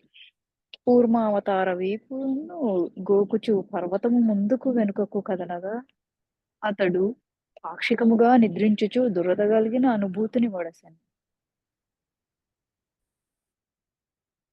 సో మందర కూర్మ అవతారం కింద దేవదానవులు 9th canto ఆఫ్ శ్రీమద్ భాగవతంలో మత్స్య అవతారం గురించి, కూర్మ అవతారం గురించి వివరంగా వస్తుంది. మోహిని అవతారం వచ్చినప్పుడు కూర్మ అవతారం గురించి కూడా వస్తుంది. దేవదానవులు ఇద్దరు అమృత కోసం పాల సముద్రాన్ని చిలికేటప్పుడు వాళ్ళు మందర పర్వతాన్ని తీసుకొచ్చి వాసుకిని తాడుగా కట్టి చిలుకుతూ ఉంటే ఆ పర్వతం నీటిలోకి పడిపోతూ ఉంటుంది. పడిపోయినప్పుడు కింద ఏదన్నా సపోర్ట్ కి పెట్టాలి, ఈ పర్వతాన్ని మోసేంత బరువు ఉన్న వాళ్ళు ఎవరు అని అనుకున్నప్పుడు భగవంతుడే కూర్మ అవతారం కింద అవతరించి ఆ కిందకి వెళ్ళి ఆయన కూర్చుని దానిని బేస్ గా చేసుకొని చిలుకుతారు దేవతలు, దానవులు. సో ఆ కూర్మ అవతారం గురించి ఇక్కడ మెన్షన్ చేయబడింది. ఎవరైనా శాలిగ్రామ శిలలని తీసుకొని గండకి నదిలో, నేపాల్ దగ్గర ఉన్న ఆ నదిలో దొరికేటువంటి శాలిగ్రామ శిలని తెచ్చుకొని పూజ చేస్తూ ఉంటారు. విష్ణుమూర్తితో సమానం శాలిగ్రామం ఇంట్లో పెట్టుకుంటే అంత నిష్టగా మనం పూజ చేయాలి. మనకి ఈ మధ్య తెలియక మనం కొన్ని తప్పులు చేస్తుంటాం. శాలిగ్రామం చేయాలంటే చాలా ఆస్టరిటీస్ ని ఫాలో అవ్వాలి ఉంటుంది. సో ఆ శాలిగ్రామం శిలలు ఒక్కొక్క రూపంలో వస్తూ ఉంటాయి అన్నమాట. సో ఆ శిలని చూడంగానే ఆ అవతారం మనకి అనుగ్రహించినట్టుగా మనం భావించి చేస్తూ ఉంటారు. సో అలా ఎక్కువగా కూర్మ అవతారాన్ని కూడా శాలిగ్రామంలో చేసేటట్టుగా మనం చూస్తూ ఉంటాం. సో భగవంతుడికి వీపు దురద పుట్టి ఆ మందర పర్వతం తోటి దాన్ని తీర్చుకోవడానికి అన్నట్టుగా ఆ అవతారం తీసుకుని వచ్చాడు అని కూడా చెప్తూ ఉంటారు. అదే నిద్రాక్షణోద్రి పరివ్రత క్షణాకందుహు అలా చేశాడు అని చెప్పి ఇక్కడ కూడా మనకి చెప్పడం అయింది. అతడు పాక్షికంగా నిద్రించుతూ దురద కలిగిన అనుభూతిని బడిసెను. అది వీపుతోటి కూర్మావతారంగా తన వీపుని ఆ దురద పోగొట్టుకోవడానికి మందర పర్వతం ద్వారా చేశాడు అనే విషయాన్ని చెప్తున్నట్టుగా ఇక్కడ మనకి బ్రహ్మదేవుడు కూర్మావతారం మెన్షన్. సో దశావతారాల్లో కూర్మావతారం గురించి కూడా ఉంటుంది, వచ్చేసింది. త్రైపిష్టపోరు భయహాస నిసింహ రూపం కృత్వా భ్రమద్భృకుటిదంష్ట్రకరాళ భక్తం దైతేంద్రమాసు గదయాభిపతంతమారాద్ ఉరౌ నిపాచ్య విదధారనకై స్ఫురంతం. దేవతల గొప్ప భయమును నశింపజేయుటకు పూర్ణ పురుషోత్తముడగు భగవానుడు నృసింహావతారమును ధరించెను. గదను చేత ధరించి తనను ఎదిరించిన దానవేంద్రుని హిరణ్యకశిపుని అతడు తొడలపై వేసుకుని క్రోధముతో బ్రుకుటిని కదిలించుచు భయంకరమగు దంష్ట్రలను ముఖమును ప్రదర్శించుచు తన గోళ్లతో చీల్చివేసి వధించెను. హరే కృష్ణ. ఇందాడ హిరణ్యాక్షుణ్ణి వరాహ రూపంతో చంపాడు. ఆయన అన్న అయినటువంటి హిరణ్యకశిపుణ్ణి నరసింహ రూపంతో చంపాడు. హిరణ్యకశిపుడు వరం పొందుంటాడు, నన్ను ఎవరు ఏ ఒక్క ఆయుధంతో చంపకూడదు, మనుషులు చంపకూడదు, జంతువులు చంపకూడదు, ఇలా రకరకాల పొద్దున చంపకూడదు, రాత్రి చంపకూడదు, ఇంట్లో చంపకూడదు, బయట చంపకూడదు, నేల మీద చంపకూడదు, ఆకాశంలో చంపకూడదు, ఇట్లా రకరకాల రూల్స్ పెట్టుకుంటాడు.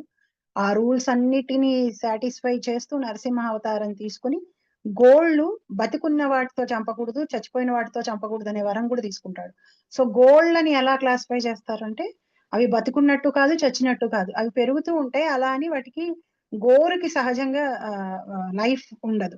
సో అందువల్ల ఆ గోర్లతోటి చీల్చి ఆయన పేగుల్ని తనకి పట్టుకొని అందరి యొక్క బాధని తీరుస్తాడు. ఎందుకంటే హిరణ్యకశిపుడు టార్చర్ పెట్టేసి ఉంటాడు అప్పటికే 14 లోకాల్లో ఉన్న దేవతలని, ఋషుల్ని, వాళ్ళందరినీ, రావణాసురుడు ఏమనివ్వండి, హిరణ్యకశిపుడు ఏమివ్వండి, అసలు వాళ్ళకు వచ్చిన శక్తిని బ్రహ్మాండంగా మిస్యూజ్ చేసేసుకొని టార్చర్ పెట్టుంటాడు. వాళ్ళందరినీ రక్షించటం కోసం, దేవతలని కూడా రక్షించటం కోసం భగవంతుడు నరసింహ అవతారాన్ని తీసుకున్నాడు. బ్రహ్మదేవుడు చెప్తున్న ప్రతి అవతారానికి ఆ అవతారం ఎప్పుడు వచ్చింది, ఎందుకు వచ్చింది, పర్పస్ ఏంటి, ఏం అచీవ్ చేసింది అనేది చెప్తున్నాడు.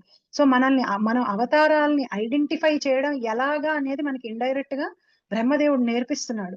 సో మనకి ఎప్పుడైనా భవిష్యత్తులో వీళ్ళు అవతార పురుషులు అని మనం చెయ్యాలి అంటే డెఫినెట్ గా మనకు ఒక మెన్షన్ కనిపించాలి.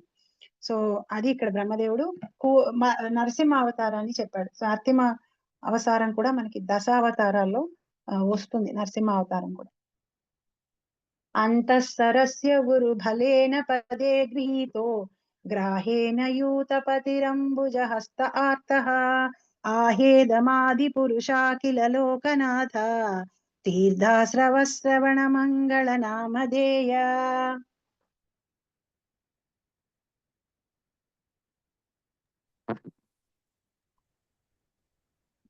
మహాబల సంపన్నముగు ఒక ముసలి నదియందు తన కాళ్ళను పట్టుకొనగా గణపతి మిగుల బాధ చెందెను. తొండమున ఒక పద్మమును ధరించి అది ఆది పురుష అఖిల లోకనాథ తీర్థ స్థానము వలె ప్రసిద్ధి చెందిన ఓ ఉద్ధారక, కీర్తనీయమనగు నీ పవిత్ర నామమును శ్రవణము చేసినంత మాత్రముననే సర్వులు పరిపూర్ణ గురు అని పలుకుతూ భగవానుని సంబోధించును.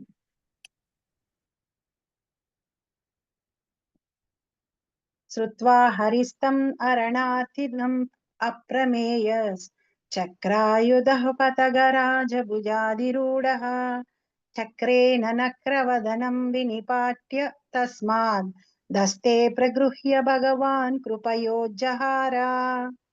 ఏనుగు మొరను ఆలకించిన దేవదేవుడగు శ్రీహరి అది గొప్ప కష్టంలో ఉన్నందున తన తక్షణ సహాయంను కోరి ఉన్నదని భావించెను. తక్షణమే అతడు చక్రాయుధుడై పక్షిరాజగు గరుత్మంతునిపై అచ్చట ప్రత్యక్షమయ్యను. గజమును రక్షించుటకు అతడు మకర ముఖమును చక్రముతో ఖండించి వేసి తొండమును పట్టిలాగి ఏనుగును ఉద్ధరించెను. గజేంద్రుడు ఎనిమిదో canto, 8th canto of Srimad Bhagavatam first 3 chapters Gajendra Moksham గురించి మాట్లాడతాయి. ఆ గజేంద్రుడిని రక్షించినటువంటి హరి అవతారం గురించి ఇక్కడ 15 and 16 శ్లోకాలు చెప్తున్నాయి అన్నమాట. గజేంద్రుడు ఎలా ఒక పేరు పెట్టి పిలవడు, అఖిల లోకనాథ, ఈ లోకాలకన్నిటికీ ప్రభు అయినటువంటి వాడు ఎవడైతే ఉన్నాడో అతను తీర్థ శ్రవణ మంగళ నామధేయ, ఎవరి నామాన్ని వింటే మనకి అన్ని రకాల మంగళాలు జరుగుతాయో అలాంటి ఆ దేవుడు వచ్చి నన్ను రక్షించుగాక అని పేరు పెట్టకుండా కేవలం క్వాలిటీస్ అండ్ అట్రిబ్యూట్స్ చెప్తూ గజేంద్రుడు ప్రే చేస్తాడు. ప్రే చేసినప్పుడు హరి వచ్చి తన సుదర్శన చక్రంతో ఆ యొక్క మకరాన్ని చంపేసి, క్రోకోడైల్ ని చంపేసి, మొసలిని చంపి గజేంద్రుని రక్షించి పైకి లాగుతాడు. గజేంద్రుడు అప్పటికే ఒక 10,000 సంవత్సరాల పాటు ఆ మకరంతో యుద్ధం చేసి అలిసిపోయి ఉంటాడు. చుట్టుపక్కల ఉన్న వాళ్ళు ఎవరు గజేంద్రుడిని రక్షించలేకపోతారు, ఎవ్వరూ ఏం చేయలేకపోతాడు. తను ప్రయత్నం చేసి చేసి చేసి అలిసిపోయి ఉంటాడు. పూర్వజన్మ సుకృతం వల్ల గజేంద్రుడు పూర్వజన్మలో ఇంద్రదుమ్య మహారాజు ఆయన యొక్క పూర్వజన్మ సుకృతం, పూర్వజన్మలో చేసుకున్న భక్తి కారణంగా కష్టంలో ఉన్నప్పుడు భగవంతుడిని ఆశ్రయించాలనే బుద్ధి కలుగుతుంది. ఎక్కడున్నాడో ఎలా ఉన్నాడో అలా ఆ నదిలోంచి తీసే పువ్వుని తీసి భగవంతుడికి ఆఫర్ చేస్తాడు. ఏమి పంచపక్ష పరవాణాలు చేయడు, ఆస్తులు రాసివుడు, తపస్సులు చేయలేదు, ఏమీ చేయలేదు. ఆర్తితో భగవంతుడిని ప్రార్థన చేస్తాడు అంతే, వేరే ఏదీ చేయలేదు. భగవంతుడు పరిగెట్టుకుని వచ్చేస్తాడు. సో మనకు కావాల్సింది అదే, భగవంతుడి మీద పూర్తి నమ్మకం, భక్తితో ప్రేమతో మనకి తెలిసిన మాటలతోటి భగవంతుడిని పిలవగలగటం, మనకి ఏదుందో దాన్ని భగవంతుడికి సంపూర్ణంగా అర్పించి పూర్తి భక్తితో మన మనసుని, మనం లాస్ట్ భగవద్గీత క్లాస్ లో చెప్పుకున్నట్టు, ప్రేమతో భక్తితో మనసుని భగవంతుడికి అర్పించి ఆయన్ని పిలిస్తే చాలు, ఆయన వచ్చి రక్షిస్తాడు. గజేంద్రుణ్ణి ఎలా అయితే మకరం బారి నుంచి రక్షించాడో అట్లా మనందరినీ కూడా రక్షిస్తాడు. సో గజేంద్ర మోక్షం ఎప్పుడైనా తోచని స్థితుల్లో ఉండి కష్టాల్లో ఉన్నప్పుడు ఏం చేయాలో ఏం చేయకూడదో తెలియనప్పుడు ఇక్కడ భగవంతుడే ఒక ఫలశ్రుతిని ఇచ్చినటువంటి ఇది ఒక ఆఖ్యానం. గజేంద్ర మోక్షాన్ని భక్తులు చదువుతూ ఉంటారు. సో అలా వచ్చి రక్షించినటువంటి హరి, సర్వలోక పాలకులైన అఖిల నాయకులైన. సో ఇందులో ప్రభుపాద ఒక అద్భుతమైన శ్రీకృష్ణుని పవిత్ర నామము శ్రవణ మంగళం అని పిలువబడింది. అనగా కేవలము పవిత్ర నామము శ్రవణము చేసినంత మాత్రముననే మనుజుడు సమస్త మంగళములను పొందగలడు. శ్రీమద్ భాగవతమునందు వేరొక చోట అతని పవిత్ర నామము పుణ్యశ్రవణ కీర్తమని వర్ణింపబడింది. అతనిని గూర్చి శ్రవణము చేయుట మరియు కీర్తించుట అనేది మహత్కార్యమై ఉన్నది. గొప్ప నేను బోల్డ్ చారిటీలు ఇచ్చేసానండి, బోల్డ్ సంఘ సేవ చేసేసాను అని మనం చెప్పుకుని వాటిని గొప్పగా మనం చెప్పుకుంటూ ఉంటాం. నిజంగా గ్రేట్ పని మనం ఏదన్నా చేసామంటే అదేంటి అంటే భగవంతుడి నామాన్ని చెప్పుకోగలగటం, భగవంతుడి కథలను వినగలగటం. అవే మనకి సర్వ మంగళాన్ని ఇస్తాయి. ఈ కలియుగానికి చెప్పినటువంటి యుగ ధర్మం నామ సంకీర్తన. ఆ నామ సంకీర్తనని చాలా మందికి ఇప్పుడు రేపు గురువారం చైతన్య మహాప్రభు ఒక అపీరెన్స్ డే సెలబ్రేట్ చేసుకుంటాం. చైతన్య మహాప్రభు అంటే ఎవరో చాలా మందికి సహజంగా తెలియదు యాక్చువల్లీ. సో కృష్ణావతారం అయిపోయిన వెంటనే భగవంతుడు అవతారం చాలిచ్చిన తర్వాత ఆయన ఇంటికి వెళ్ళి ఆలోచిస్తూ ఉంటాడు అనమాట. నేను వీళ్ళకి వ్రజభక్తి, ప్రేమ భక్తిని నేర్పించకుండానే నేను అవతారం చాలించేశాను, కలియుగం వచ్చేస్తోంది, కలియుగానికి యుగ ధర్మం నామ సంకీర్తన, దాన్ని కూడా వీళ్ళకి నేను నేర్పించలేదు, నేను నేర్పించకపోతే వీళ్ళు ఏదీ చేయలేరు అని చెప్పి భగవంతుడు చైతన్య మహాప్రభువు కింద అవతరించి కలియుగం యొక్క యుగధర్మమైన నామ సంకీర్తనని తాను చేసి మనకి ఎలా చేయాలో నేర్పించి హరే కృష్ణ మహామంత్రాన్ని మనకి ప్రసాదించినటువంటి అవతారం చైతన్య మహాప్రభు అవతారం. చైతన్య మహాప్రభు ఒక అవతారం యుగ ధర్మాన్ని స్థాపించడానికి, మనకి ప్రేమ భక్తిని అంటే వ్రజభావంతో బృందావనంలో ఉన్నటువంటి గోపికలు, గోపబాలులు, నంద యశోదలు, ఆ పెద్ద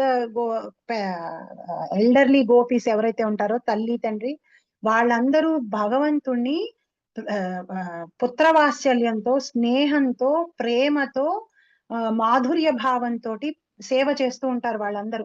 అలాంటి ఆ వ్రజభావాన్ని మనకి ప్రసాదించటానికి కోసం, అది ఎలా అలాంటి భావాన్ని మనం పొందటం కోసం చైతన్య మహాప్రభు అవతారం తీసుకొని అది మనకి నేర్పించారు. మనం చేసేటువంటి నార్మల్ భక్తి వైధి భక్తి మనకి మోక్షాన్ని ఇస్తుందేమో గాని భగవంతుడి పట్ల నిర్హేతుకమైన ప్రేమని ఇవ్వదు. అంటే ఏది కోరుకోకుండా ఆయనే సర్వస్వం అని ప్రేమించేటట్టుగా మనల్ని చేయదు. ఒక లైన్, ఒక డిఫరెన్స్ మనకి పెడుతుంది. అమ్మో ఆయన భగవంతుడు అని ఒక భయాన్ని, ఒక గౌరవాన్ని, ఒక దాస్య భావాన్ని మనకి ఇస్తుంది. కానీ ఆయన్ని మనం ప్రేమించొచ్చు అనే లెవెల్కి వైది భక్తి మనం తీసుకెళ్ళదు. అది కేవలం ప్రేమ భక్తే తీసుకెళ్తుంది. వ్రజభూమిలో ఉన్నటువంటి శుద్ధ భక్తులకే అది చెల్లింది. సో అలాంటి ఆ వ్రజ భక్తిని మనకి నేర్పించడం కోసం చైతన్య మహాప్రభు కింద భగవంతుడు కృష్ణుడే అవతరించాడు. మూడో కారణం అద్వైత ఆచార్య. ఆయన కొన్ని సంవత్సరాల పాటు తులసి గంగాజలంతో శాలిగ్రామ విగ్రహానికి ఆయన జపం చేస్తాడు. కలియుగంలో మనుషులందరూ ఎంతసేపటికి భౌతికమైన కోరికలు తీర్చుకోవడానికి పరుగులు పెడుతున్నారు. ఒక కోరిక తర్వాత ఒక కోరిక, ఏం చేసి ఇంకా ఆస్తి పరులం అవ్వాలి, ఇంకా పేరు తెచ్చుకోవాలి, సక్సెస్ తెచ్చుకోవాలి అని తాత్కాలికమైన టెంపరరీ విషయాల కింద పరిగెడుతున్నారు. కానీ మానవ జన్మని వేస్ట్ చేసేసుకుంటున్నారు. భగవంతుడితో సంబంధం పెట్టుకోవడానికి ప్రయత్నం చేయట్లేదు. నువ్వు అవతరించి యుగ ధర్మాన్ని వాళ్ళకి చెప్పు నాయనా అని అద్వైత ఆచార్య చేసినటువంటి ప్రార్థనకి, అద్వైత ఆచార్య కోసం చైతన్య మహాప్రభు కింద భగవంతుడు శ్రీకృష్ణుడే అవతరించాడు. ఈ మూడు కారణాలని భగవంతుడి అవతారానికి బహిర్కారణాల కింద, ఎక్స్టర్నల్ రీజన్స్ కింద చెప్తారు. 3 ఇంటర్నల్ అండ్ కాన్ఫిడెన్షియల్ రీజన్స్ కూడా చెప్తాడు. చాలా అవతారాలు గుప్తంగా ఉంటాయి. ఇప్పుడు భగవంతుడు కొన్నిసార్లు యముడి కింద అవతరించాడు, కొన్నిసార్లు యజ్ఞుడి కింద అవతరిస్తాడు. ఇవన్నీ పెద్దగా ప్రాచుర్యం చెంది ఉండవు, గుప్తంగా ఉంటాయి భగవంతుడు. అలాంటి గుప్త అవతారమే చైతన్య మహాప్రభు అవతారం. అందుకని చైతన్య మహాప్రభు తను అవతారం అని చెప్పలేదు, కానీ తనతో పాటు వచ్చినటువంటి తన పార్షదులైన వాళ్ళకి ఆయన అవతారం అని తెలుసు కాబట్టి వాళ్ళు చెప్పారు. గర్గముని విష్ణు సహస్రనామం భాగవతంలో చైతన్య మహాప్రభు అవతారం గురించి మెన్షన్ చేసి ఉంటాయి. ఇందాక నేను చెప్పినట్టు మన అవతారం అని దేన్నైనా గుర్తించాలి అంటే అది మనకి శాస్త్రంలో దానికి సంబంధించి రిఫరెన్స్ మనకి కనిపించాలి. ఈ 3 ప్లేసెస్ లో మనకి చైతన్య మహాప్రభు అవతారం యొక్క రిఫరెన్స్ కనిపిస్తుంది. సో 3 ఆంతరంగిక కారణాలు చైతన్య మహాప్రభు అవతారానికి ఏం చెప్తారంటే, ఆయన ఆయనే భగవంతుడే మగ మేల్ గా ఉన్నప్పుడు కృష్ణుడు, ఫీమేల్ గా ఉన్నప్పుడు రాధారాణి. సో ఆయనకి రాధారాణికి మధ్య ఉన్న ఆ అపూర్వమైన ప్రేమ ఏదైతే ఇచ్చిపుచ్చుకోవడం ఉంటుందో అది ఆయన చూస్తున్నప్పుడు ఆయన అనుకుంటాట, నాకంటే రాధారాణి ఎక్కువ ఆనందపడుతోంది, నా ప్రేమని పొంది రాధారాణి ఎక్కువ ఆనందపడుతోంది, రాధారాణి ప్రేమ గొప్పగా ఉంది అని ఆయన అనుకుని, అసలు ఆవిడ ప్రేమ ఎలా ఉంటుందో నేను రుచి చూడాలి అనుకొని కృష్ణుడే రాధారాణి భావంతో అవతరించిన అవతారం గౌరాంగ మహాప్రభు, చైతన్య మహాప్రభు. గౌరతత్వం అంటే ఏంటంటే కృష్ణుడు భావం, రాధారాణి భావం. సో ఆయనకు అనిపించిందిట, నాలో మాధుర్యం ఏమిటి, ఈ గోపికలు అన్ని వదిలిపెట్టేసేసి అందరినీ వదిలిపెట్టి ఏం చేయటానికైనా సిద్ధపడి నా కోసం పరిగెట్టుకుని వచ్చేసే అంత మాధుర్యం, అంత స్వీట్నెస్, అంత రుచి నాలో ఏముంది అది తెలుసుకోవాలి. తనని తాను ప్రేమించడం కోసం తనని తాను సేవ చేస్తే భక్తులు పొందుతున్నటువంటి ఆనందం ఏమిటో తెలుసుకోవటం కోసం తను భక్తుడి కింద స్వామి అవతరించాడు. రాధారాణి యొక్క ప్రేమ గొప్పతనాన్ని తెలుసుకోవడానికి, తనలో ఉన్న మాధుర్యాన్ని తెలుసుకోవడానికి, రాధారాణి పొందుతున్నటువంటి చిన్మయానందాన్ని తను కూడా పొందటం కోసం చైతన్య మహాప్రభు కింద ఆయన అవతరించాడు. అంటే కృష్ణుడే రాధారాణి భావంతో. అందుకనే ఎప్పుడు కూడా చైతన్య మహాప్రభు అవతారం నామ జపాన్ని చేస్తూ ఉంటాడు ఆయన. అదే అందరికీ ప్రచారం చేశాడు. ఆయనే భక్తుడుగా వచ్చి, భక్తుడుగా మనం ఎలా వ్యవహరిస్తే భగవంతుడి ప్రేమని పొందగలుగుతామో నేర్పించినటువంటి అవతారం చైతన్య మహాప్రభు అవతారం. మనం నామ జపంలో శ్రద్ధ రావాలన్నా, మనం చేసుకున్న పాపాలు పోవాలన్నా, మనకి నామం యొక్క రుచి తెలియాలన్నా మనకి చైతన్య మహాప్రభు ఒక అనుగ్రహం ఉండాలి. అండ్ ఆయన అనుగ్రహానికి, కరుణకి ఒక మూర్తిని పెడితే ఎవరో ఆయన. ఏ కారణం మనకున్న ఏ అవలక్షణాన్ని చూడ్డు ఆయన, మనకి అలా కరుణని, ప్రేమని ఇచ్చేస్తాడు. ఎందుకంటే ఆయన రాధారాణి యొక్క భావంలో ఉన్నాడు, తల్లి యొక్క భావంలో ఉన్నాడు. తల్లి తండ్రి కంటే కొంచెం తక్కువ స్ట్రిక్ట్ గా ఉంటుంది. సో చైతన్య మహాప్రభు ఒక అవతార లక్షణాలు మనకి చైతన్య చరితామృతంలో ఈ 3 బహిర్లక్షణాలని, ఈ 3 ఆంతరింగక లక్షణాలని Krishnaraja Kavidas Goswami Adileela 3rd and 4th chapters లో లిస్ట్ చేసి పెడతారనమాట. సో రేపు చైతన్య మహాప్రభు యొక్క అవతారం రాబోతోంది. 14th థర్స్డే మహాప్రభు యొక్క అవతరణ. అలాగే మనం సాటర్డే అభిషేకం చేసుకుంటున్నాం. కలియుగంలో అవతరించినటువంటి శ్రీకృష్ణుడు అవతరించిన ద్వాపర యుగం తర్వాత యుగంలోనే చైతన్య మహాప్రభు వస్తాడు. ప్రతి యుగంలో రారు, మళ్ళీ ప్రతి కలియుగంలో రారు ఆయన. ఒకేసారి వీళ్ళిద్దరూ వస్తారు. ఒక కృష్ణుడి కింద వచ్చిన అవతారం తర్వాత అవతారంలోనే చైతన్య మహాప్రభు వస్తారు. చైతన్య మహాప్రభువును ఉన్న అవతారం తీసుకున్నప్పటి నుంచి ఒక 10,000 సంవత్సరాల పాటు గోల్డెన్ ఏజ్ కలియుగంలో అంటారనమాట. అంటే ఇంకా కొంచెం పాపాలు తక్కువగా ఉంటాయి, మనం భక్తి చేసుకుని మనల్ని మోక్షం తెచ్చుకోవాలంటే ఈ 10,000 సంవత్సరాలే మనకి టైం పీరియడ్ అనమాట. ఈ 10,000 సంవత్సరాల తర్వాత మనం ఎంత భక్తి చేసినా మన చుట్టూ ఉండే సర్కమ్స్టాన్సెస్ మనకి ఉండవు అనమాట. మనకెంత భక్తి ఉన్నా, ఇప్పుడే మనకెంత భక్తి ఉన్నా ఎన్నో విషయాలు మిమ్మల్ని పుల్ చేసేస్తూ ఉంటాయి. సొసైటీలో జరుగుతున్న హ్యాపెనింగ్స్, లేకపోతే మనకే వచ్చిన రోగాలు, లేకపోతే మనకే వచ్చిన కష్టాలు, మనకే లేచి వండుకోవాలి, పొద్దునుంచి సాయంత్రం వరకు నేను జపం చేసుకుంటూనే కూర్చుని అంటే కుదరదు. ఎన్నో విషయాలు మనల్ని భక్తికి దూరం చేసేస్తూ ఉంటాయి ఇప్పుడే. అలాంటిది ఇంకో 10,000 సంవత్సరాలు పోతే చాలా కష్టం. కలియుగంలో భక్తి, మంచితనం అనేది కనిపించటం అనేది చాలా కష్టం. చైతన్య మహాప్రభు అవతరించిన 10,000 సంవత్సరాల వరకే దాన్ని గోల్డెన్ పీరియడ్ అంటారు. సో ఎవరైనా సరే మోక్షాన్ని పొందాలన్నా, భక్తిని సీరియస్ గా తీసుకోవాలనుకున్నా ఇదే టైం పీరియడ్. ఈ టైం పీరియడ్ లో మనం చేసి మోక్షం పొంది వెళ్ళిపోవాలి. కానీ లేని పక్షంలో ఈ లోకంలో ఉంటే కష్టం పడుతూనే ఉంటాం. మనం అనుభవించే సుఖం ఎలా అంటే 2 కష్టాల మధ్యలో వచ్చే గ్యాప్ మనం సుఖం అనుకుని భ్రమపడిపోయి దాన్ని చూసి ఒక చెట్టుకి వేలాడుతున్నాం మనం. ఆ చెట్టుని నేను చాలా సార్లు ఈ పిక్చర్ పంపించాను. కింద ఒక నది ఉంది, ఆ నదిలో ముసళ్ళు ఉన్నాయి, మనమేమో ఒక చెట్టు కొమ్మకి వేలాడుతున్నాం, ఆ కొమ్మని 2 ఎలుకలు కొరికేస్తున్నాయి, పొగలు రాత్రి అనే కొలికలు దాన్ని కొరికేస్తున్నాయి. ఆ మనమేమో దాన్ని పట్టుకుని వేలాడుతున్నాం. పోనీ చెట్టు దిగి వెళ్దామంటే అక్కడ ఒక సింహం వస్తోంది, పులి వస్తోంది, పైన ఒక తేనె తుట్టు ఉండి అప్పుడప్పుడు ఒక తేనె పొట్టు పడేస్తూ ఉంటుంది. ఆ తేనె పొట్టు నాకటం కోసం తాపత్రయం వదులుకోలేక ఆ చెట్టును పట్టుకునే ఎంత కష్టమైనా వేలాడుతూ ఉంటాం. మన భౌతికమైన జీవితం కూడా అంతే. 2 కష్టాలకి మధ్యన వచ్చేటువంటి సుఖాన్ని చూసి అబ్బా ఎంతో బాగుంది, నా భౌతిక జీవితం బ్రహ్మాండంగా ఉంది, ఈ మాత్రం దానికే నేనేమి భక్తిని సీరియస్ గా తీసేసుకొని మోక్షాన్ని కోరుకోక్కర్లేదు, ఈ మాత్రం కష్టం పోతుందిలే అని భక్తిని సీరియస్ గా తీసుకోం. ఇంకా ఏదో మనం ఇక్కడ అనుభవించాల్సింది మిగిలిపోయింది అనే తాపత్రయంలో వేలాడుతూ ఉంటాం. కానీ ఇదే సేమ్ రొటీన్ కొన్ని జన్మల నుంచి చేస్తున్నాం. మనం పుడతాం, చదువుతాం, అన్ని నేర్చుకుంటాం, పెళ్లిళ్ళు చేసుకుంటాం, పిల్లల్ని కంటాం, పిల్లల్ని పెంచుతాం, ఆ పిల్లలతో పడే కష్టాల్ని పడతాం, అత్తమామలతోటి, భర్తతోటి, భార్యతోటి పడే కష్టాల్ని పడతాం, ముసల్తనం వస్తుంది, రోగం వస్తుంది, రోగంతో బాధపడతాం, చనిపోతాం, మళ్ళీ రిపీట్, నెక్స్ట్ జన్మ మళ్ళీ రిపీట్ చేస్తూ ఉంటాం. ఎప్పటికీ మనకి ఈ ఈ భౌతిక జన్మ మీద వ్యామోహమే పోదు అసలు. కష్టాలు వచ్చినప్పుడు ఒక అలర్ట్, ఒక వార్నింగ్ మనకి భగవంతుడు ఇస్తున్నాడు, ఈ భౌతిక ప్రపంచం ఇలాగే ఉండబోతోంది, నీ భక్తిని సీరియస్ గా తీసుకుని భౌతిక లంపటాలని వదిలేసుకుని మోక్షాన్ని తెచ్చుకో, మోక్షానికి ప్రయత్నం చేయి, ఈ లోకానికి నువ్వు రావాల్సిన అవసరం లేదు, ఇది జైలు, నీ లోకం బ్రహ్మాండమైన లోకం, నీకు చావు పుట్టుకలు లేని జన్మ ఉంది, నువ్వు రోగంతో బాధపడాల్సిన అవసరం లేదు, ముసల్తనంతో బాధపడాల్సిన అవసరం లేదు, నీకు బ్రహ్మాండమైన లైఫ్ ఉంది, అది దాన్ని నువ్వు పొందు అని మనకి కష్టాలు వచ్చినప్పుడు భగవంతుడు చెప్తుంటాడు. కానీ మనం ఏం చేస్తూ ఉంటాం, ఆ కష్టాలని ఎలాగైనా మిటికేట్ చేసేసుకుని ఏదో మనం సుఖపడిపోదాం అని ప్రయత్నం చేస్తూ ఉంటాం. ఎంతో కష్టపడి ఈ కష్టాన్ని దాటి హమ్మయా సుఖం అనుకుంటాం, వెంటనే ఇంకో కష్టం వచ్చి పడిపోతుంది. మళ్ళీ దాన్ని తీర్చుకోవడంలో లైఫ్ ని స్పెండ్ చేసేస్తూ ఉంటాం. మనం ఏం పోస్ట్ పోన్ చేస్తాం, ఇంకొక 10 ఏళ్ళు అయిన తర్వాత నాకు ఏ పని ఉండదు, ఏ బాధ్యత ఉండదు, అందరూ ఇల్లు వదిలిపెట్టేసి వెళ్ళిపోతారు, నేను ఖాళీగా ఉంటాను, అప్పుడు నేను భక్తి చేసుకుంటాను అనుకుంటాం. కానీ అన్ఫార్చునేట్లీ ఏమవుతుంది, ముసలితనం వచ్చేస్తుంది.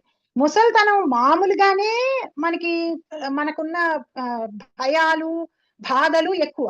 మనకి ఇంకా ముసలితనం పెరుగుతున్న కొద్దీ ఒక ప్రత్యేకమైన భయం, నన్ను చూసేవాళ్ళు ఎవరైనా ఉంటారా, నాకు ఏదన్నా అయితే చేసేవాళ్ళు ఉంటారా, అయ్యో వీళ్ళు నన్ను పట్టించుకోవట్లేదే, వాళ్ళు నన్ను పట్టించుకోవట్లేదే, వీళ్ళకి నేను ఎంత చేశానో వాళ్ళు నన్ను చూడట్లేదు, కన్న పిల్లలే నన్ను చూడట్లేదు, కన్న పిల్లలే నన్ను పలకరించట్లేదు అనే ఒక బాధలో, ఎక్కువసేపు బాధలో, ఒక ఒక డిప్రెషన్ లో, ఒక గిల్ట్ లో, ఒక రిగ్రెట్ లో గడిపేస్తూ ఉంటాం అన్నమాట. భగవంతుడు నామం తీసుకోం, అప్పటికి కూడా సీరియస్ అయి తీసుకోం, అప్పటికి కూడా ఇంకా ఏదో చేయాలనే తాపత్రయంలోనే ఉంటూ ఉంటాం. సో మానవ జన్మని సీరియస్ గా తీసుకొని నామ జపం అనే ఒక ఈ ఈ వరాన్ని మనం పట్టుకొని మన చేతుల్లో కలియుగానికి ఈజీ చేశాడు భగవంతుడు. కలియుగంలో మనుషుల యొక్క లిమిటేషన్స్ తెలిసి ఈజీ చేశాడు. ఆ ఈజీ చేసిన నామ జపాన్ని మనం గట్టిగా పట్టుకుని భగవంతుడు పంపించిన నావని ఎక్కి, గురువు పంపించిన నావని ఎక్కి ఈ భవ సాగరాన్ని దాటి, కారణ సముద్రాన్ని దాటి ఆధ్యాత్మిక లోకానికి వెళ్ళాలి. అందుకని ఇక్కడ ప్రభుపాదు భగవంతుడి నామం, ఆయన గురించి వినడం సర్వమంగళం, పుణ్యశ్రవణ కీర్తనం వింటేనే, కనుకనే భగవానుని పవిత్ర నామము, అతనికి సంబంధించిన విషయాలు సర్వదా శ్రవణదాయకమని తీర్మానింపబడింది. కనుకనే అతడు ఈ శ్లోకమునందు నామధేయుడు, కీర్తనీయగు పవిత్ర నామం కలిగిన వాడు, ఎవరి నామం చెప్పుకుంటే కష్టాలు తీరిపోతాయో అలాంటి నామం కలిగినటువంటి వాడు వచ్చి నన్ను రక్షించుగాక అని గజేంద్రుడు ప్రేయర్ చేస్తే హరి వచ్చి గరుడు మీద ఆ గజేంద్రుణ్ణి రక్షిస్తాడనమాట. జయాన్ గుణైర్ అవరజోప్యదిత సుతానాం లోకాన్ విచక్రమయిమాన్ యద్ అతాదియజ్ఞ క్షమాం వామనేన జగృహే త్రిపాదచలేన యాచనం మృతే పతిచరణ్ ప్రభుభిర్నచాల్యః. భగవానుడు భౌతిక గుణములన్నింటికీ పరుడైనప్పటికీ అదితి తనయులకు ఆదిత్యుల సమస్త గుణములను అతిశయించెను. అతడు అదితి కనిష్ట తనయునిగా అవతరించెను. విశ్వమునందలి సమస్త లోకములను అతిశయించిన కారణమున అతడు ఆదియజ్ఞుడై ఉన్నాడు. 3 అడుగుల నేలను అడిగడి మిషతో అతడు బలిమహారాజు భూమినంతటినీ గ్రహించి వేసెను. యాచింపకనే ఏ ప్రామాణికుడును ఎవ్వరి న్యాయమగు సొత్తును గ్రహింపజాలనందున అతడట్లు యాచన కావించెను. హరే కృష్ణ. నార్తో భలేరయమురుక్రమ పాద శౌచం ఆపస్సికాదృతవతో విబుధాధిపత్యం యో వై ప్రతిశ్రుతం ఋతేన చికీర్షద్ అన్యద్ ఆత్మానమంగమనసా హరయే బిమేనే.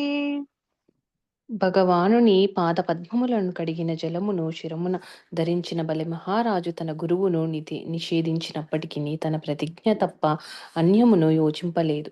భగవానుని 3వ అడుగును పూర్తి చేయుటకు ఆ రాజు తన స్వీయ దేహమున్నే అర్పణము కావించెను. అటువంటి వానికి స్వర్గరాజ్యము తన శక్తితో అతడు జయించినట్టి సైతము విలువలేనిదై ఉన్నది.